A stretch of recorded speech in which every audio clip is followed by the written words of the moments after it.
오늘 우리는 이 666이라고 하는 이 수에 대해서 많이 들었죠.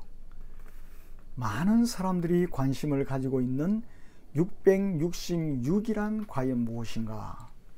거기에 대해서 우리가 13절부터 살펴보도록 하겠습니다. 이 13절을 보면은 큰 이적을 행하되, 누가 큰 이적을 행합니까? 땅에서 올라온 짐승이 큰 이적을 행합니다.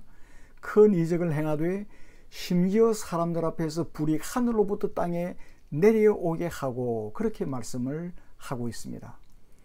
땅에서 나온 짐승은 바다에서 나온 짐승으로부터 권세를 받죠. 우리가 지난주에 살펴보았습니다. 권세를 받아서 큰 이적을 행합니다. 그 이적은 기적이라고 해도 돼요.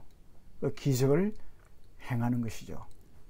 둘째 짐승으로 상징되는 거짓 선지자들에 대해서도 예언하고 있는 거예요. 이 마지막 때가 되면은 거짓 선지자들이 많이 일어나겠다는 겁니다. 이 마지막 종말에 사람들을 미혹할 기적 행위를 이 거짓 선지자들도 많이 행할 것이다 하고 말씀하고 있는 거예요. 여기서 땅에서 올라온 짐승이 보여주는 기적은 항상 모방이라 그랬죠. 마귀는 모방을 합니다. 그리스도 예수를 모방하고 성령을 모방하고 성부 하나님을 모방하고 더 나아가서 삼위일체를 모방하는 거예요. 그러니까 짐승은, 또 마귀는 거짓의 아비죠. 모방을 하고 사기를 치는 것이죠. 요한은 짐승이 보여주는 기적이 단순한 기적이 아니라는 것을 말씀합니다. 매우 놀라운 기적을 행한다는 거예요. 그래서 큰 기적이라 그렇게 말씀하고 있죠. 큰 이적을 행하되, 그렇게 말합니다. 그 사소하거나 보통 기적이 아니라 매우 놀라운 기적입니다. 크고 그리고 위대하기까지 한 이적을 땅에서 올라온 짐승이 행하는 겁니다. 이 행하되라는 이 말은 현재형으로 쓰고 있는 거예요. 아주 현장감 있게 정말 놀라운 이적을 행하는 겁니다. 그래서 그 이적 중에서는 불이 하늘로부터 땅에 내려오게 하는 것도 있다고 말씀하고 있어요. 한번 생각해 보세요. 이적을 일으키는데 불이 하늘에서부터 발생해 가지고 땅을 향해서 매우 신속하고 동적으로 불이 내려온단 말이에요. 그런데 이것도 성경학자들은, 주석학자들은 이것도 모방이다 그렇게 말해요.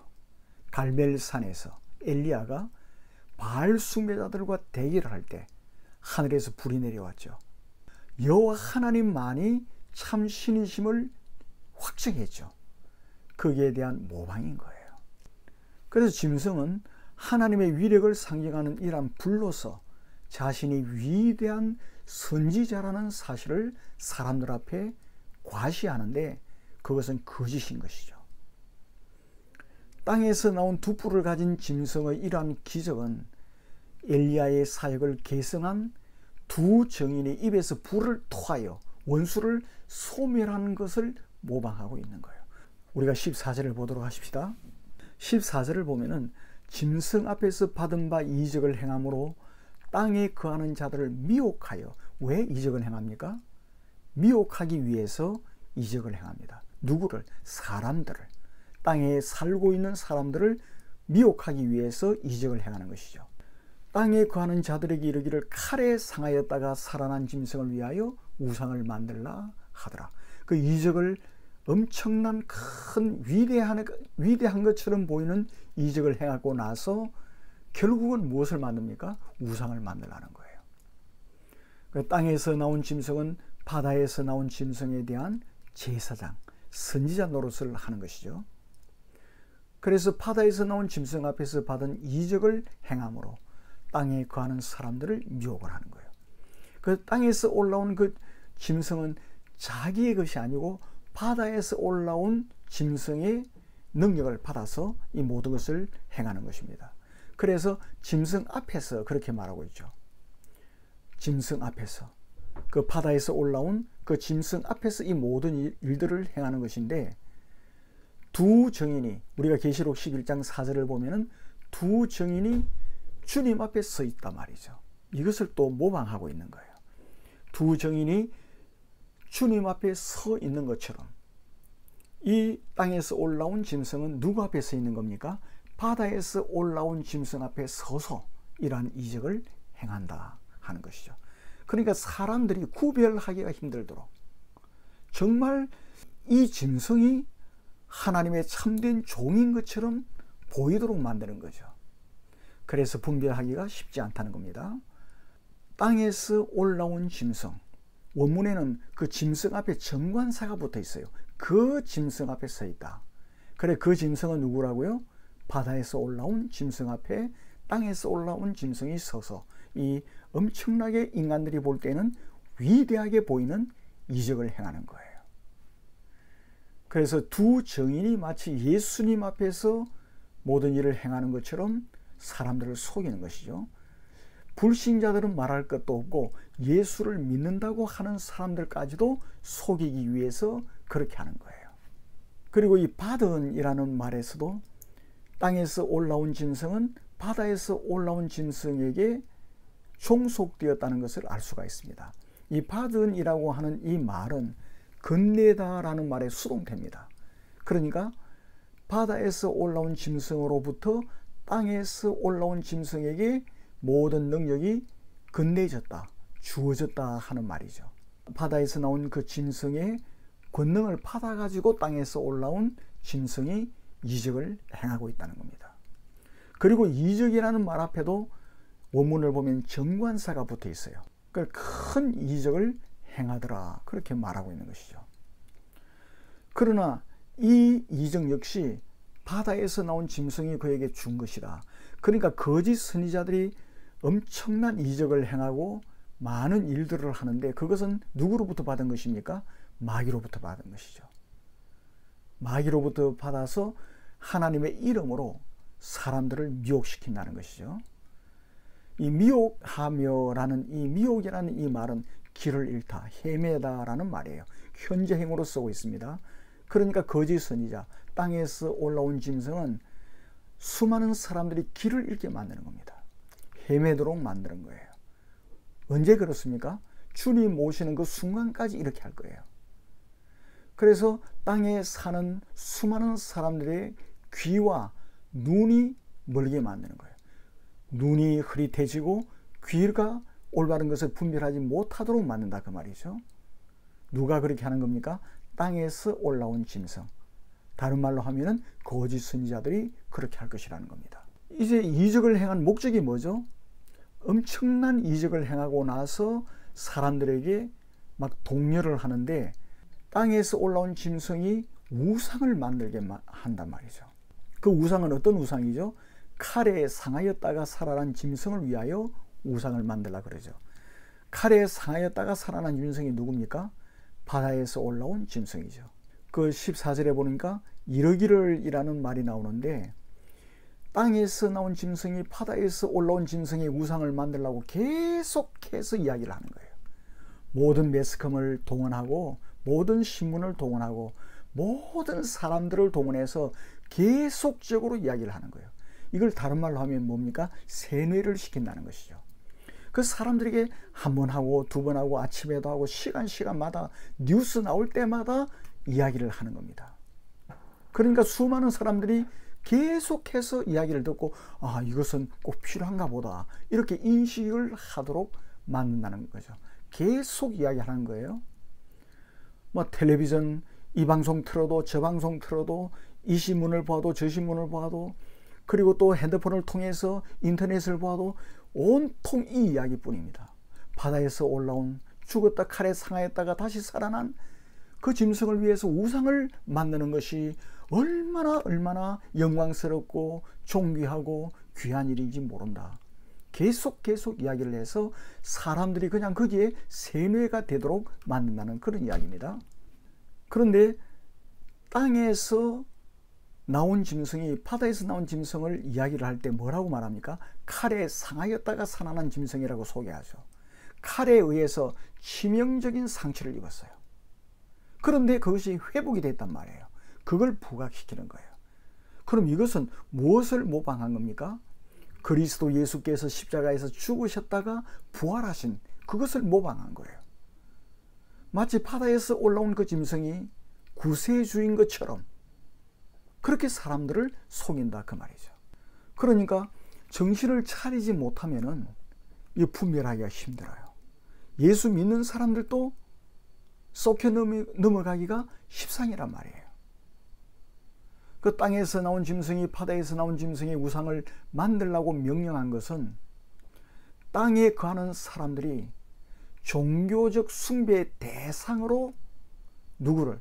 바다에서 올라온 짐승을 예배하라는 그 말입니다. 단순히 뭐 그를 섬기라는 게 아니고 국민 의례가 아니고 신으로 섬기고 예배하라는 거예요. 막강한 힘과 권력의 노예로 전락을 시키는 거예요. 그 하나님을 믿는 대신 주 예수 그리스도를 믿는 대신에 바다에서 올라온 이 짐승을 믿고 예배하라 그 말입니다. 그렇게 사람들을 미혹하고 있는 거예요. 그게 뭡니까? 14절에서 말씀하고 있는 내용입니다. 이제 우리가 15절을 함께 읽어보도록 하십시다. 15절입니다. 시작. 그가 권세를 받아 그 짐승의 우상에게 생기를 주어. 우상을 만들었어요. 바다에서 올라온 짐승의 우상을 만들었는데 그 우상은 말 못하는 우상이죠.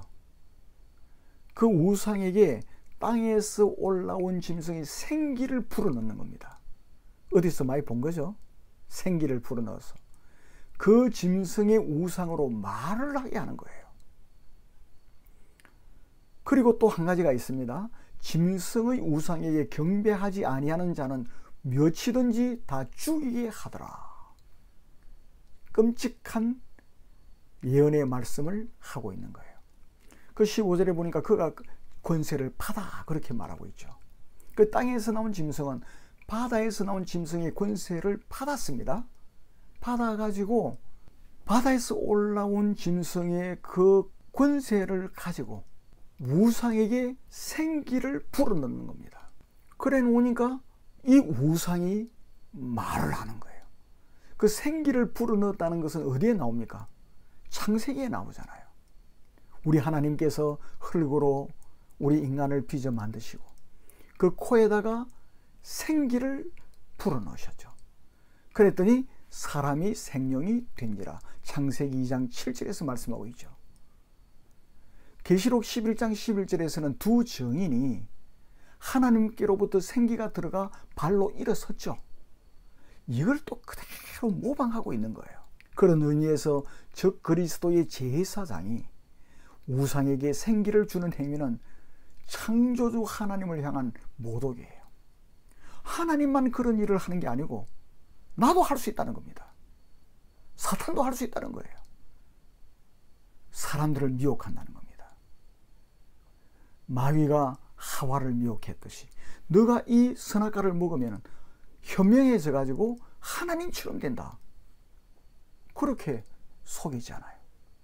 그러니까 마치 사탄도 하나님을 필적할 만한 그러한 존재인 것처럼 사람을 속이는 겁니다.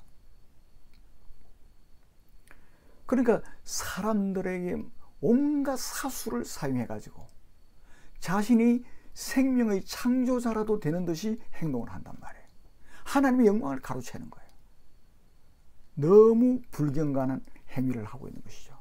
그러니까 생기를 불어넣어 주니까 완전 우상이 말을 하기 시작하고, 이 말하게 한다, 이 말은 복화술이라는 말입니다. 복화술. 복화술이라고 하는 것은 동방 신비 종교 사제들이 마치 웅웅 하면서 무슨 요술을 부리는 그러한 말을 말하는 겁니다. 그 큰 우상이 마치 요술하듯이 연불이하듯이 뭐 신비한 말을 하기 시작하더라는 거예요. 얼마나 많은 사람들이 놀랬겠어요. 와, 대단하다. 정말 이게 참신인가 보다. 그러니까 그것을 경배하고 따르는 겁니다. 그런데 놀라운 사실은 뭡니까? 이 짐승의 우상에게 경배하지 아니하는 자는 몇이든지 다 죽이게 했습니다. 경배하지 아니하는 이라는 이 말은 종교적 차원에서 예배를 안 드린단 말이죠. 다니엘의 세 친구처럼 예배를 드리지 않는, 우상 앞에 고개도 숙이지 않고 예배를 드리는 것을 거절한 그러한 사람들은 다 죽이게라는 이 말은 살육한다는 말입니다. 도륙한다는 말이에요. 완전히 처참하게 있는 대로 전부 다 무자비하게 죽인다는 것을 말하고 있죠. 이것은 무엇을 말하죠? 그리스도 예수 재림 직전에 그 후 3년 반의 대박해기에 우상 숭배를 거부하는 그리스도인들은 많은 순교를 당할 것을 말씀하고 있는 거예요. 그러니까 우상 앞에 예배를 드리지 않고 그것을 거부하는 사람은 누구든지 죽임을 당하는 거예요. 그 때가 얼마 남지 않은 것을 알고 수단과 방법을 가리지 않고 성도들에 대해서 무자비한 박해를 가할 때가 오고 있다는 겁니다. 그게 이제 15절에서 말씀하고 있는 것이죠. 그 16절에 그것을 더 설명하고 있습니다. 그는 누구죠? 땅에서 올라온 짐승, 거짓 선지자를 말하죠. 그가 모든 자, 곧 작은 자나 큰 자나 부자나 가난한 자나 자유인이나 종들, 그 모든 한 사람도 예외 없이 모든 사람들에게 오른손이나 이마에 표를 받게 했습니다. 그 16절로 18절에서는 짐승의 표에 대해서 말하고 있습니다. 그 짐승의 표가 666이다 그렇게 말하고 있죠. 그 땅에서 나온 두 번째 짐승은 한 사람도 빠짐없이 모든 사람들에게 표를 받도록 그렇게 했다는 거죠. 표를 받게 했다는 이 말은, 받게 했다 이 말은 수동형처럼 들리죠. 억지로 받게 했다는 그런 의미가 아닙니다. 이 말은 모든 사람들이 자신들의 손으로 스스로 자신에게 표를 새기도록 만든 거예요. 그 자진해서 하도록 만든 거예요. 자진해서. 모든 매스컴을 통하고 계속해서 홍보를 하고 이야기를 하고 설득을 하고 계속해서 말을 하니까 자진해서 표를 받는 거예요.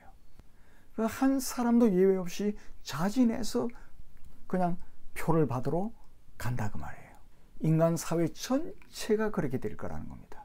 누구를 제외하고 하나님의 참된 그리스도인을 제외하고는 전부 다 그렇게 될 것이라는 겁니다.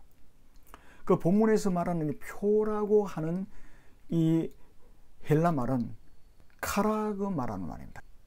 카라그마라고 하는 이 헬라는 긁힌 자국을 말해요. 그 표라고 해서 뭐 이 엄청난 크게 뭐 찍어 놓는 그게 아니고 단지 긁힌 자국, 그런 것을 의미해요. 그게 보일 수도 있고 안 보일 수도 있어요. 그 요즘 같으면은 충분히 이해가 되죠. 그 안에 칩 같은 걸 심어 놓으면은 안 보여요. 긁힌 흔적 같은 그런 말입니다. 계시록 전체에서 짐승의 표시란 의미로 사용하고 있어요. 이것은 하나님의 종들이 이마에 뭘 받았습니까? 인을 받았죠. 인을 받은 것에 대한 모방인 점에서 상당히 우리가 주의를 해야 됩니다. 계시록 7장 3절에 보면은 하나님의 인이 우리에게 찍혀 있죠. 왜 찍었습니까? 우리는 하나님의 소유된 백성이라는 의미입니다. 그런데 짐승도 또 그대로 흉내를 내가지고 표를 받게 하는 거예요. 그 표는 사단의 소유를 뜻하는 거예요. 그런데 계시록 7장에서 말씀하고 있는 하나님의 인을 표기할 때는 그 용어가 달라요. 하나님의 인을 표기할 때는 스파라기조라는 말을 사용해요. 그러니까 사탄의 표하고 하나님의 인, 그것을 서로 다르게 성경은 말씀하고 있습니다. 짐승도 하나님을 모방해서 자신의 소유를 확정하는 행위를 하는데 너무 모방을 잘하는 거예요. 그러니까 사람들이 헷갈릴 수밖에 없는 거예요. 신앙생활을 제대로 철저하게 하지 않고 성경에 대한 지식이 없거나 그런 사람들은, 그리고 성령의 조명을 받지 못한 사람들은 교회 다니지만은 분별을 할 수가 없다는 것이죠. 그런데 짐승의 표가 어디에 받았습니까? 오른손 혹은 이마입니다. 왜 오른손에 했을까요? 이것은 모든 생활을 상징하는 겁니다. 그리고 힘과 능력을 상징하는 거예요. 사람들을 만나고 일을 하고 밥을 먹고 모든 것 뭘 합니까? 손을 가죠. 그중에 특별히 오른손은 힘과 능력을 상징하는 것이죠. 그러니까 생활을 하든 일을 하든 뭘 하든 간에 모든 것이 짐승의 통제 아래에 있다는 거예요. 공부를 하건 밥을 먹건 물을 마시건 생활을 하건 직장을 가건 사업을 하건 그 모든 것이 짐승의 통제 아래에 일을 하게 되어 있다는 거예요.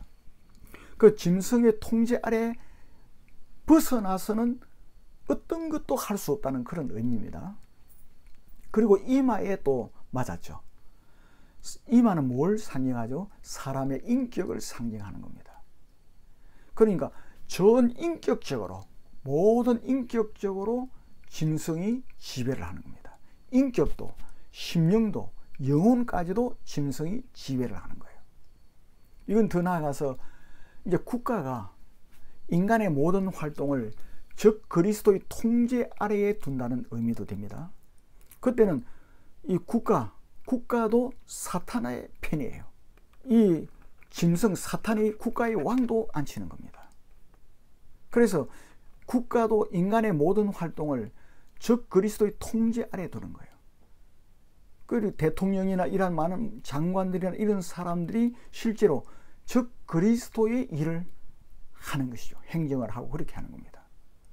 그 모든 사업, 모든 활동, 또 무슨 허가를 내준다든지 그럴 때 이 짐승의 표가 없으면은 아무것도 할 수가 없다는 거예요. 허가도 안 내주고 취직도 할 수 없고 시험도 못 치고 표가 없으면은 그리고 국가에 무슨 일을 할 수가 없다는 것이죠. 그 즉 그리스도의 통제법에 부합되는 사람만이 인정을 받는 겁니다. 그 공무원도 할 수 있고 학교 스님도 할 수 있고 장사도 할 수 있고. 그러니까 이 표를 받지 않는다는 것은 뭡니까? 생존권을 박탈당한다는 말이에요. 더 나아가서 인권이 상실되는 거예요. 사람 취급을 받지 못해요. 이러한 때가 마지막 때의 환난기에 올 것이라는 것을 말씀하고 있는 겁니다. 그 17절을 보시기 바랍니다. 누구든지 이 표를 가진 자 외에는 매매를 못하게 하니 이 표는 곧 짐승의 이름이나 그 이름의 수라. 그러니 모든 상업적 행위 못하게 하는데 그러면 짐승이 왜 표를 받게 했겠어요? 목적은 뭡니까?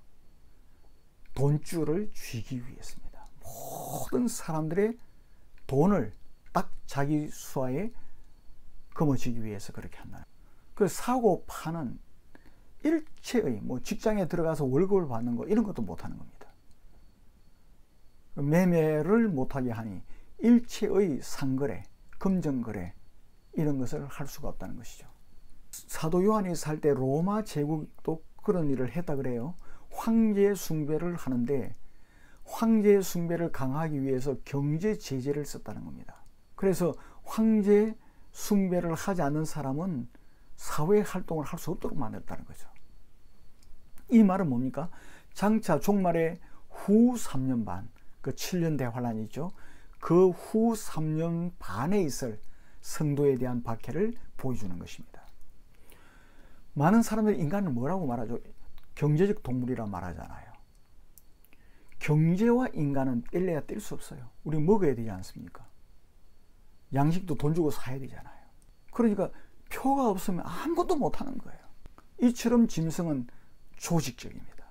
이 국가라고 하는 조직, 사회라고 하는 조직, 이 모든 조직을 가지고 악랄하게 전혀 자비를 나타내지 않고 표를 받지 않는 사람들은 미치든 죽이든지 경제활동을 못하도록 만든다. 그렇게 말씀하고 있습니다. 그리고 이 성경은 이 표는 곧 짐승의 이름이나 그 이름의 수라 그렇게 말씀을 하고 있습니다. 그러면 그렇게 하는 정체가 누구냐? 바로 짐승의 이름이라 그러죠. 그리고 이름의 수. 짐승의 이름과 이름의 수는 같은 겁니다. 왜 그렇죠? 헬라어 알파벳은 숫자를 가지고 있죠. 처음 9글자는 1부터 9까지입니다. 그리고 그 다음 9글자는 10부터 90까지를 가리켜요. 그러니까 그 모든 이름이 수가 됩니다. 그 당시 사람들 나는 545라는 수에 여인을 사랑한다. 그게 545는 그 사람이에요. 바로 수가 곧 이름이고 이름이 곧 수라는 겁니다. 같은 거예요. 그 당시 헬라 말에도 수가 있고 히브리 말에도 수가 다 있죠. 우리가 18절을 우리가 보도록 하십시다. 지혜가 여기 있으니 총명한 자는 그 짐승의 수를 세어보라. 그것은 사람의 수니 그 수는 666이니라. 그렇게 말씀하죠. 지혜는 뭡니까? 소피아죠. 하나님의 속성과 관련되어 언급되고 있는데, 이 본문에서 지혜는 이 숫자를 이용한 암호를 해석할 수 있는 능력으로서의 지혜를 말하는 거예요. 그러니까 숫자를 이용한 암호를 해석하라는 겁니다. 그 총명은 누운이라는 말인데, 이것도 역시 이 숫자를 이용한 암호, 이것을 게마트리아라 그러죠. 게마트리아의 해석과 관련된 능력을 말하는 거예요. 하나님께서 우리에게 소피아를 주셨죠. 그리고 눈, 총명을, 지혜와 총명을 주셨어요. 이것을 우리가 사용을 해가지고 기도하면서 그것을 분별하라는 거예요. 그러니까 지혜, 총명, 인간의 지혜와 이성적인 판단을 사용해서 짐승의 수를 면밀하게 세어보고 그 이름을 추정해 보라는 거예요. 그러니까 이러한 시대 때 우리가 그냥 멍하니 따라가는 게 아니고, 이것이 무엇인지, 이것은 어떤 의미가 있는지, 이 시대가 어떤 시대인지, 그것을 우리가 하나님 주신 총명과 지혜를 가지고 분별을 할 수가 있어야 된다는 거예요. 이 코로나 바이러스를 통해서 어떤 세계가 펼쳐질 것인지, 우리가 어떠한 대비를 해야 될 것인지, 우리가 어떤 믿음을 가져야 될 것인지, 이런 것을 하나님 주신 지혜와 총명을 가지고 면밀하게 검토를 하고 또 연구도 해보고 또 분석도 해보고 그렇게 하라는 겁니다. 그 세어보라는 이 말은 세마다 그런 뜻인데 추정해 보라는 것이죠. 기도하는 가운데, 그러니까 그냥 무심하게 살지 말고 하나부터 열까지 다 기도하면서 하나님의 뜻을 물어보라는 겁니다. 우리가 누가복음을 보면은 망대가 무너졌을 때, 그리고 빌라도가 사람을 죽였을 때, 그 몇 사람 죽었네? 참 안 됐다. 망대가 무너져 가지고 사고가 나서 사람이 죽었네? 왜 망대를 그렇게 수순도 안 하고 그랬을까? 그 정도로 넘기지 말라 그랬죠. 그러한 사건을 보고 너희도 만일 회개하지 아니하면 그와 같이 망하리라. 어떠한 사건을 볼 때 거기에 있는 하나님의 뜻을 우리가 볼 수 있어야 되는 거예요. 이것도 마찬가지입니다. 무슨 사건이 일어날 때 그 배후에 뭐가 역사하고 있는지, 그것을 은밀하게 추정해보고 기도하면서 생각을 해보라는 겁니다. 그걸 18절에서 말씀하고 있는 거예요. 그러니까 지혜와 총명을 다해서 짐승의 수를 세어보라고 한 후에 뭐라고 대답을 합니까? 그 수는 사람의 수다. 그렇게 말합니다. 그 수는 사람의 수인데 뭡니까? 666이다. 그렇게 말하고 있는 거예요. 한글 개역 성경에는 번역이 안 되어 있습니다만은 원문에 보면은 그 수가 사람의 수다. 그 말 앞에 왜냐하면이라는 접속사가 있어요. 왜냐하면 잘 세어봐라. 잘 세어보면은 너희들이 알 수 있을 것이다. 잘 지혜와 총명을 짜내가지고 세어보고 분석을 해보면은, 연구를 해보고 검토를 해보면은 너희들이 알 수 있을 것인데 그 수가 사람의 수다. 그렇게 말하는 거예요. 그런데 여러분, 사람의 수라고 할 때 그 사람은 단수입니까? 복수입니까? 단수를 가리키고 있습니다. 한 사람입니다. 한 사람. 많은 게 아니에요. 많은 사람이 아니고 이 사람도 되고 저 사람도 되고, 그게 딱 한 사람을 지칭하고 있는 겁니다. 그 원문대로 직역을 하면, 왜냐하면 그것은 한 사람의 수이기 때문이다. 그 요한이 세어보도록 제안한 짐승의 수가 한 사람을 지칭하고 있다는 거예요. 그 숫자를 이용한 암호를 적용할 수 있다는 의미입니다. 그 수를 666으로 제시하고 있는 거예요. 그래서 그 한 사람이 오직 있는데 그 한 사람이 누구인지를 잘 분별하라는 거예요. 즉 그리스도를 잘 분별하라는 것이죠. 그 종말론적 실체를 드러내기 위해서 상징적이고 묵시적인 수 666을 제시하고 있는 거예요. 그 많은 세월을 흐르는 동안 이 666은 누군가? 이레네우스는 유안티스라고 하는 사람이다. 라테이노스라고 하는 사람이다. 데이탄이라고 하는 모든 신들을 대항한 그리스 신화의 타이탄 신이다. 이렇게 말했고, 어떤 사람은 로마 황제 도미티아누스다. 또 어떤 사람은 로마의 7 황제 모두를 총괄하는 의미다. 그렇게 이야기를 했죠. 또 어떤 사람은 율리우스 시저다. 이 적 그리스도다. 그렇게 이야기를 했는데, 그 외에도 이제 로마 교황이 머리에 쓴 하나님의 아들 데리자, 그 라틴어, 그걸 이렇게 계산해 보니까 666이더라. 어떤 사람은 모하메드고, 어떤 사람은 무솔리니, 히틀러, 어떤 사람은 키신저라고까지 말하는 사람이 있어요. 그리고 요즘에는 이제 신용카드, 컴퓨터, 이것이 666이다. 그렇게 주장하는 사람도 있습니다. 그런데 이 본문은 뭐라고 해요? 사람의 수라 그랬어요. 그리고 한 사람이에요. 이 여러 사람이 아니라 그 말이죠. 그리고 이제 네로의 그 수가 666이에요. 네로 할 때 맨 앞에 이건 눈이거든. 눈은 50이에요. 50. 그 다음에 레시가 쓰이고 있어요. 레시. 이것은 200이에요. 그리고 그 다음에 바버가 쓰이고 있어요. 바버. 이 6이에요. 그리고 또 눈이 쓰이고 있습니다. 이건 50. 그리고 가이사르 그럴 때 코프라고 하는 코프를 쓰고 있어요. 이 100이고, 그리고 사메시 이 60이고, 그리고 또 레시가 사용되고 있는데 200이에요. 다 합해보면 네로 황제라는 이 히브리 말이 666이 되는 거예요. 그럼 여러분, 그럼 666은 뭐예요? 누구를 가리키는 것이겠어요? 이 여러 사람은 분명히 아니죠. 한 사람이죠. 사람의 수입니다. 그 짐승의 수도 아니고 사람의 수인데, 첫째로는 하나님의 거룩한 완벽한 삼일체 수가 뭐죠? 777입니다. 하나님 7이 하나님 수 아닙니까? 그래서 삼일체는 777이죠.